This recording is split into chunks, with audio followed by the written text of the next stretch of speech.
अस्सलाम वालेकुम। वालेकुम सलाम। क्या नाम है? मकसूद क्या करते हैं? शॉप है। ये आपकी शॉप है? जी जी। अच्छा, ये जो कल मैच हुआ इंडिया और पाकिस्तान में, कुछ कहना चाहेंगे? हाँ जी, ये वो बात हो गई है, इन्होंने मेहनत नहीं की। एक उन्होंने वो शायद फरीदी नाम है लगाया, उन्होंने बॉलिंग भी अच्छी नहीं की, बॉलिंग भी उन्होंने अच्छी नहीं की। और 120 पे कोई और नहीं था उनका। सबसे बड़ी तो ये बात करते कि पहले पहले पावर में कोई 2-3 और करने चाहिए थे, जो उन्होंने नहीं किए। सबसे बड़ी जो है ना नाकामी ये हुई है, तो जो 120 पे कोई और नहीं था तो मैच वो आसान से जीत गई।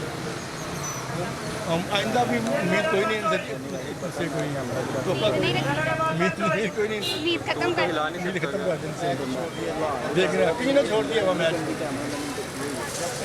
जब से भी ये मैच के ऐसे मामला होना शुरू हुआ, हमने मैच देखना छोड़ दिया, हमारा दिल ही टूट गया इन खिलाड़ियों से। हमें वो पहले वाले खिलाड़ी लाते थे, या ऐसा करें कि वो जो पहले सईद अनवर जो अफरीदी वगैरह, या उनको गाइड करें जो नई टीम है, तो फिर हम कुछ कर सकते हैं। वैसे नहीं इन खिलाड़ियों में क्या मसला है जो पहले वाले में? पहले वाले जाहिर है उसमें कोई एक्टिंग नहीं थी, ओवर एक्टिंग नहीं थी। आप अपना दिखाते हैं खिलाड़ी सारे कि हम ये हैं वो हैं, अजीब सी ओवर एक्टिंग करते हैं ग्राउंड्स में। फिर आप फोकस करके खेलो आप। तो लिहाजा यही है कि इनको चाहिए कि कोई ऐसा जो है कोच इन पे मुकर्रर किया जाए जो उनको सीधे रास्ते पर लाए। सर शुक्रिया, थैंक यू।